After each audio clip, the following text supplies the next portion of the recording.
Horus's Birth and Hiding, by Egyptian Classical Tales. Brought to you by TellStory.net, stories from around the world.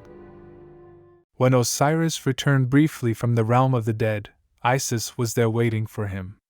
From that reunion came a child, a secret she carried back into a world where Seth now sat on the stolen throne.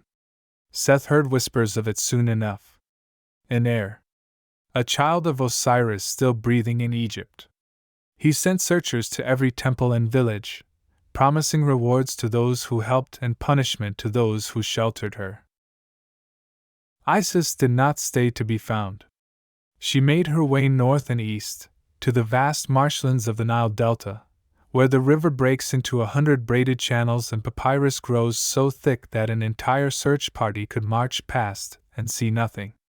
She dressed in plain linen and walked with her head down, appearing as a poor woman of the reed beds. No one looks twice at a pregnant peasant picking her way through the mud. Deep in the marshes, when her time came, she was alone.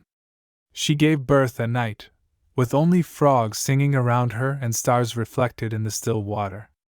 As Horus drew his first breath, the lotus flowers floating on the surface opened all at once, and the crocodiles that usually ruled these shallows slipped silently away.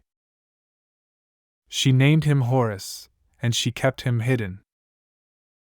The people of the marshes, fishermen and papyrus cutters who had watched Seth's soldiers take their grain and their sons, recognized who was sheltering among them and asked no questions.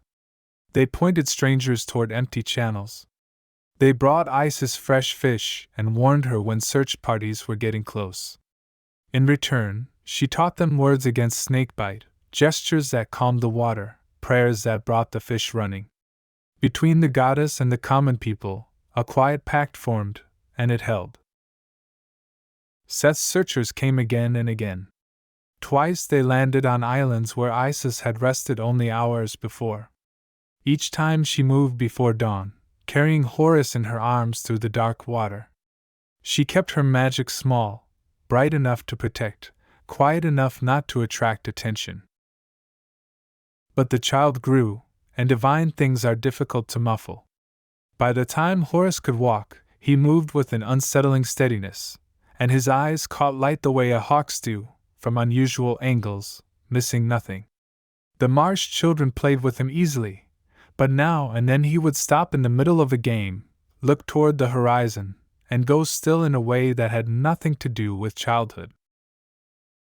Isis watched him and understood. The marshes were a hiding place, not a home.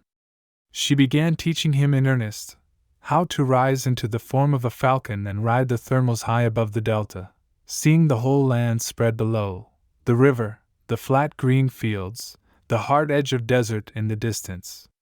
She taught him the names of those who still honored his father, and the names of those who had gone over to Seth.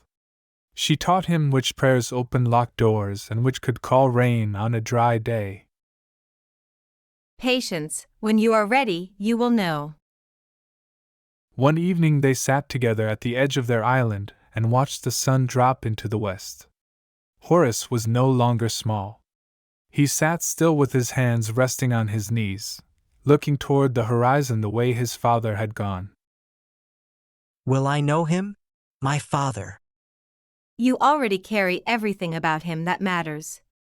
Horus was quiet for a long time. Then he said, I'll be ready soon. Isis looked at her son, at his straight back and his steady, unblinking eyes, and did not argue with him.